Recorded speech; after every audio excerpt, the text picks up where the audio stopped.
Sara Roversi, for the invitation and including us, and also thank you so much for the awesome people in the Future Food Institute, and also the FAO, who is organizing this massive event, the marathon, and including us in the Turkey session. So happy to be here.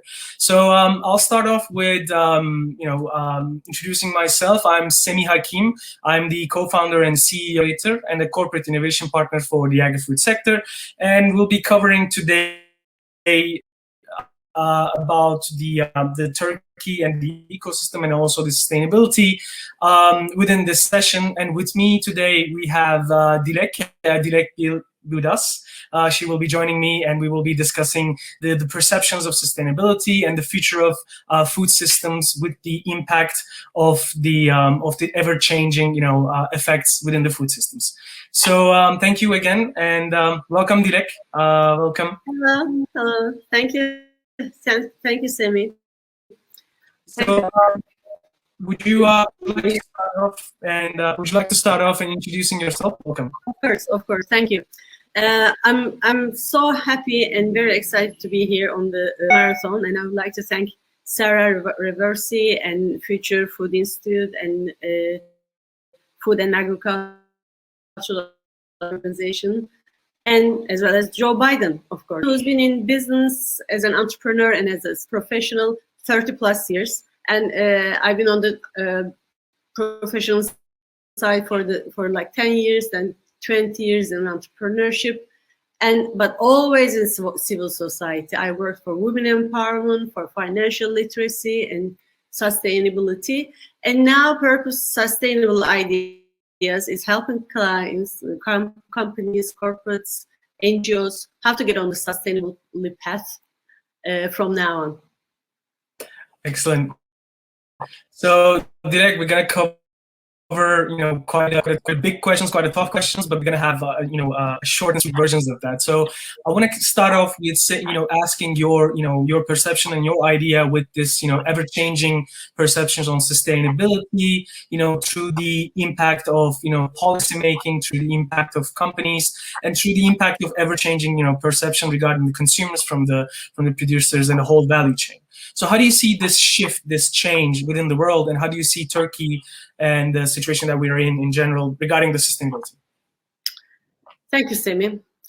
As the world looks forward to the post-pandemic next normal, environmental, social, and governance issues have become priority concerns for governments, businesses, investors, and consumers, of course. And these themes are likely to return to the top executives' agendas in business, in civil society, and the policymaking side as well. And on the occasion of the Earth Day, what I would like to emphasize is the need to eliminate emissions of greenhouse, change of perceptions for sustainability globally. It's very difficult to do. But business, especially multinational companies, are key players on this issue, as you know, with their supply chains all around the world. Some companies have already committed themselves to long-term reductions in greenhouse gas emissions. Others will be forced to act by customers, investors, and governments. And business leaders are already telling us that some of their biggest customers are warning that future contracts will be contingent on significant emission reductions. Right. And growing share of investment capital is also being channeled into the fight against climate change. And as you would remember, between 2012 and 2018, investment in assets with explicit sustainability goals grew by like 15% per year. And by 2018, such investments accounted for 11% of professionally managed assets globally.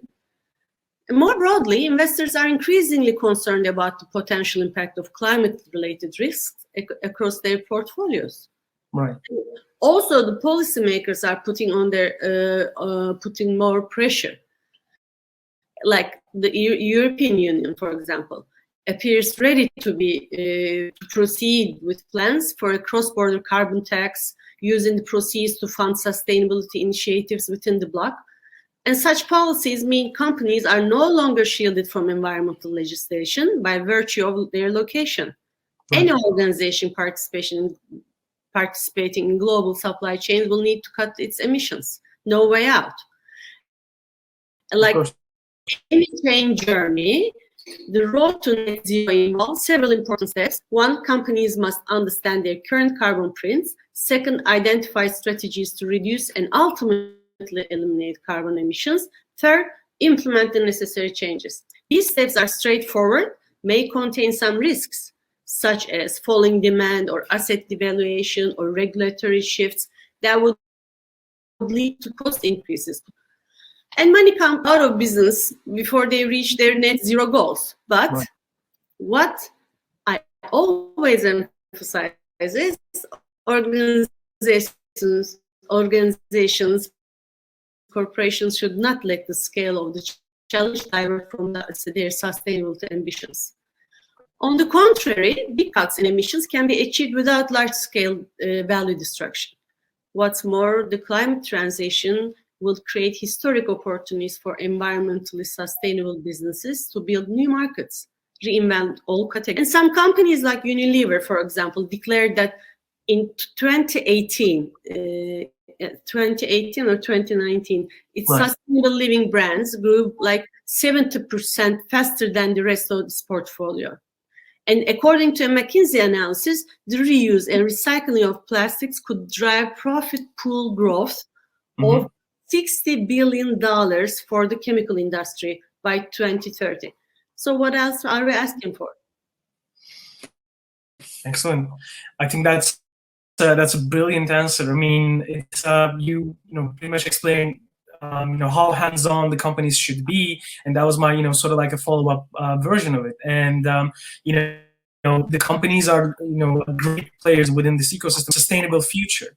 And your experience with the companies as well, while always on the civil society as well. But is there anything you would like to add, like how hands-on they should be? The carbon emissions for sure, but we're also talking about the changing the whole value chain. Turn it into more circular, more effective, more even exciting. Even talking about it, even excites me to talking about this investments on the green technologies and green scalability within these businesses. So how hands-on the companies should be, do you think? They should be hands-on at all times, and they will need companies will need the skills, processes, and the data to identify and implement efficiency improvements across their operations. And today they're all short on these three things. Right. And it's not a very difficult task. It just has to be a collaboration and hands-on management and just focusing on that issue. Excellent. So I want to divert back actually a bit to the smaller scale than the companies, and maybe we can talk a bit more on the entrepreneurship side of things. One of the great aspects is to always talking about the initiatives of entrepreneur, the taking that chance, that responsibility to changing the world through this novel products and services. And as we are in Kök Project, we're heavily involved with startups, especially in Turkey, but it's also across the emerging markets. So how do you see the effect of the entrepreneurship within that ever-changing, the need for sustainability for the future of food? Entrepreneurship, social entrepreneurship, is definitely will be the key to sustainable future. Right.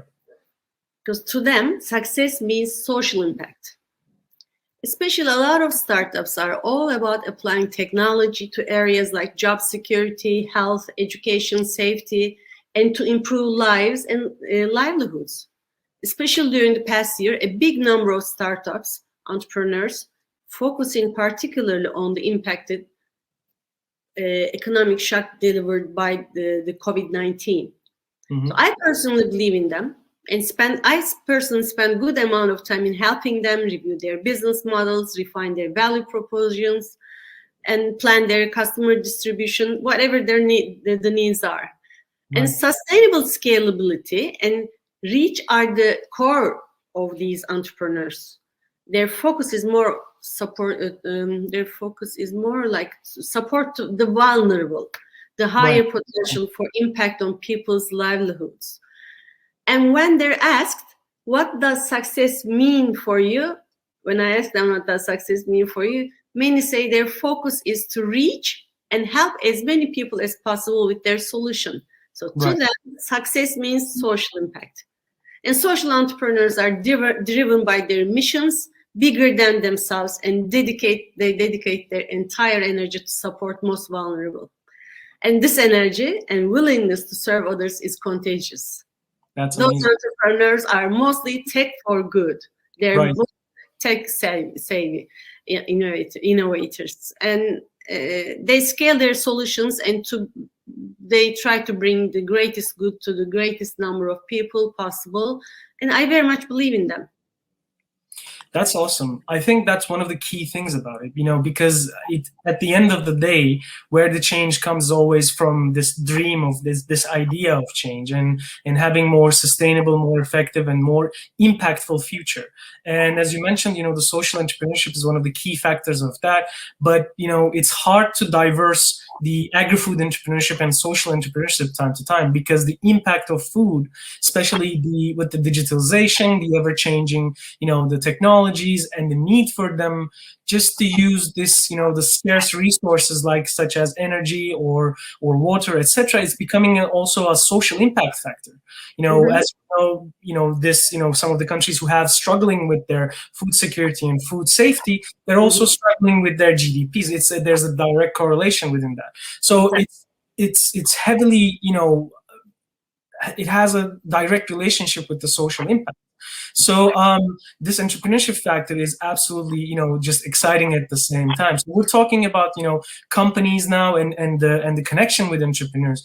And that's why I actually wanted to, maybe just tad bit longer the question on that, because that's ever change, never changed. This question was how involved the companies should be with the entrepreneurs and how involved they should be, especially on this, clean tech and green solutions, maybe developing corporate VCs or working together direct with those startups. How do you see that relationship with the corporate and startup angle with the impact of social impact or even with the climate change? There's a huge correlation. They work they have to work hand in hand, and I also believe in companies should create their own entrepreneurs within their own environment. For sure. So companies, especially multinationals, are capable of doing that, and they are doing it. It started, but it has to be more and more. They have to create their little startups within the organization and help them empower. For sure. I think that's one of the key things. I think that's the spirit of entrepreneurship, right? Not just having, maybe not just working with the startups, but it's also having this sort of corporate programs directly in relationship with those startups, not just sponsoring these sort of programs and events, but directly being in relationship with this, great game changers, if you will, to be in relationship with them and then maybe working with them. So, we covered companies, but is there anything you would like to add? I think I just wanted to say that, when I say startups and I talked about the younger generation of entrepreneurship, because the old, there's a different future. The generations Z are different, their DNA is different. So it's going to be, so I focus for the future. That's why I didn't talk about the old school entrepreneurship. Looking forward to, that's why I meant the startups and the social the newcomers. Fair enough.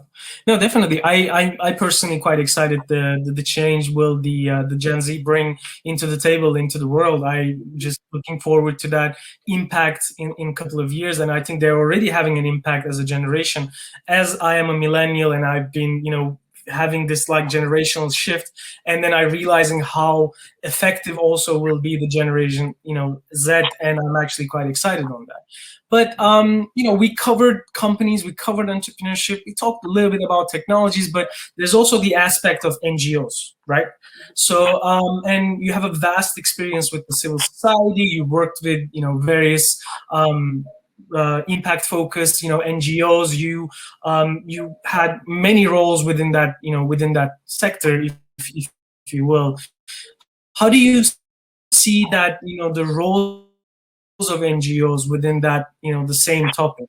How would you explain that, how involved they are and how they should be? And you can even take that into account with the Turkey perspective as well. Okay. Like you said, I've been involved with a lot of NGOs. When I say a lot, it's always around sustainability. It was focused around sustainability. And I'm a very lucky person. I had the opportunity of working on different aspects. I was the president of Women Entrepreneurship Association of Turkey. I'm now the board member of WWF Turkey. And established the Financial Literacy Association of Turkey, and more. I work on the business NGOs as well. Civil society has a very important role in helping to tackle environmental, social, and governance issues. Having a strong NGO community with a clear mandate to engage civil society, businesses, and the public sector can help. However, NGOs may also face barriers, and they cannot pursue their missions from time to time. Right. And this is because of a lack of understanding about the role in civil society and public perception that the government alone is responsible for the well-being of its citizens and residents. But environmental NGOs can play a crucial role, I said, and we have to really help them stay around and understand their crucial role in helping to plug gaps by conducting research to facilitate policy development, building institutional capacity, and facilitating independent dialogue with civil society to help people live more sustainable lifestyles and just do more. Right, of course. And while some of the barriers are beginning to be lifted, there are still many areas which require for reform and support in order to assist NGOs, just for them to conduct what their missions are.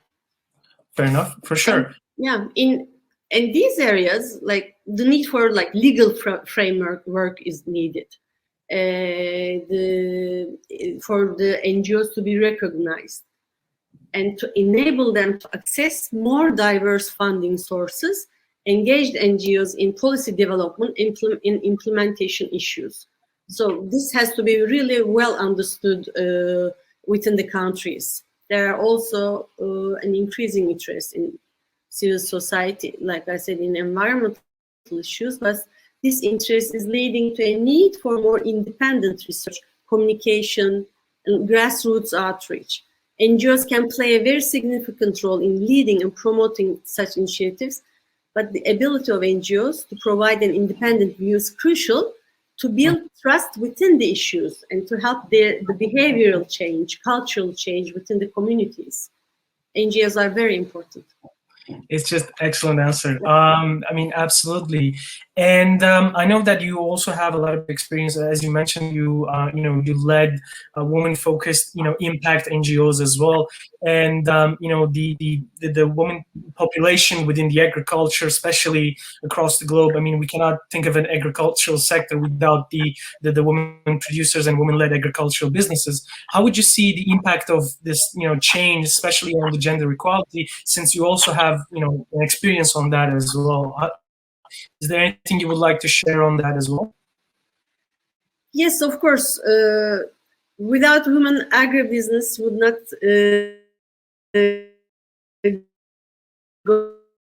go any further. That's one thing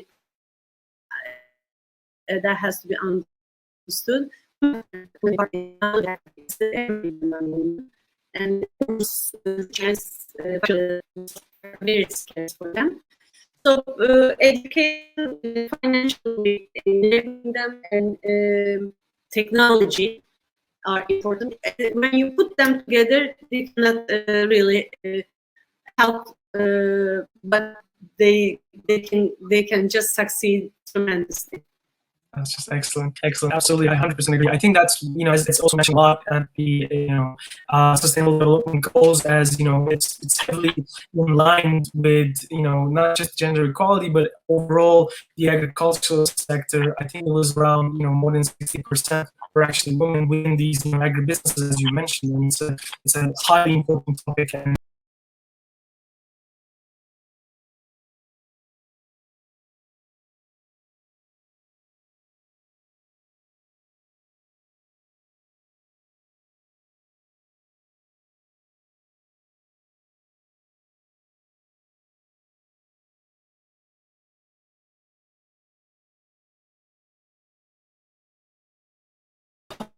the questions that we asked, like where this is actually coming from and how I can change the impact of it. This, goes way down to the point of food sourcing and food security as well.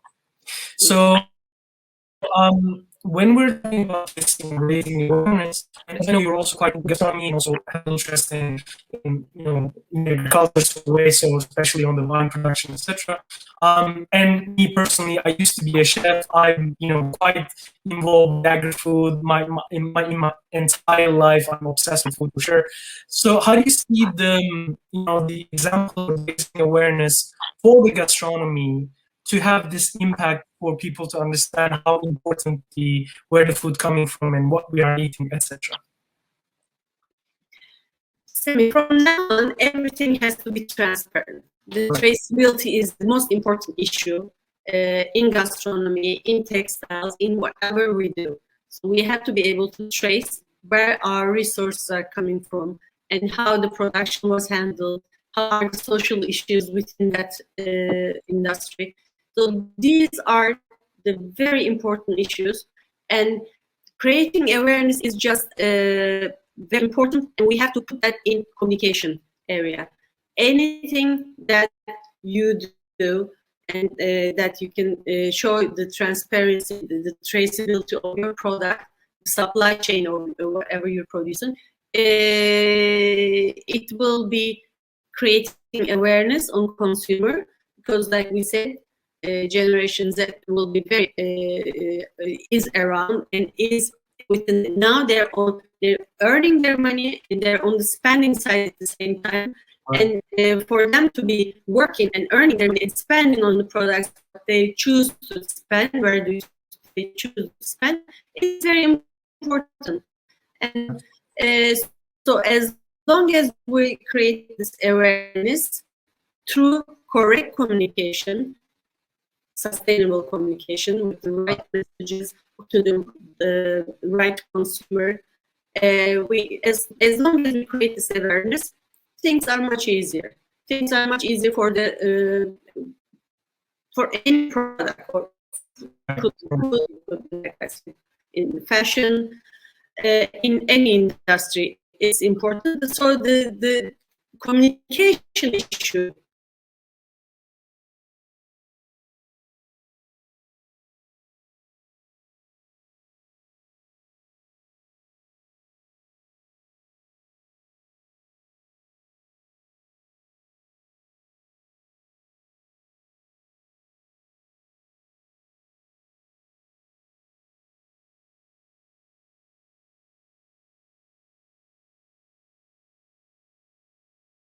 I think that's one of the key things about the future of food. It's more traceable. We're talking about, of course, the big words with the big impact, as we're talking about with the sustainability. The using the resources more scarcely, more sustainable way, and more in control in what we're doing, and using the science and mathematics and the digital, with the support of digital transformation. But at the end, it really comes down to the traceability, as you mentioned.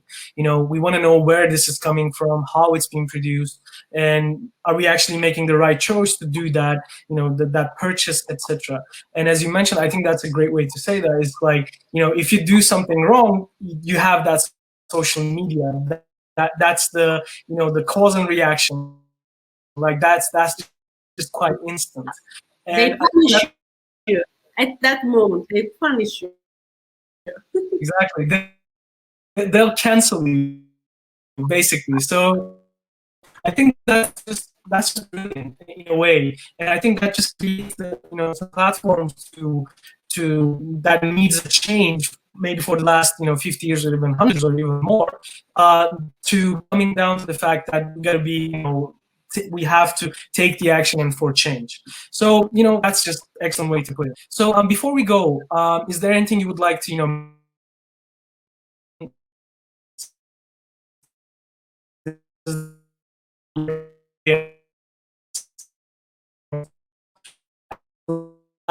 like that?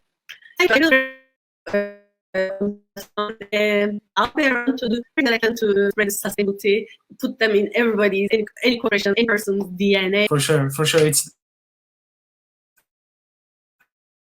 absolutely my pleasure. Like, it's definitely, I think that's also good, and it's not just becoming this idea of having green solutions and green tech as the cool thing to do, but it's also a must, and it needs to be part of the DNA, the part of the solution, and the part of this whole products and services. And I think that's really exciting.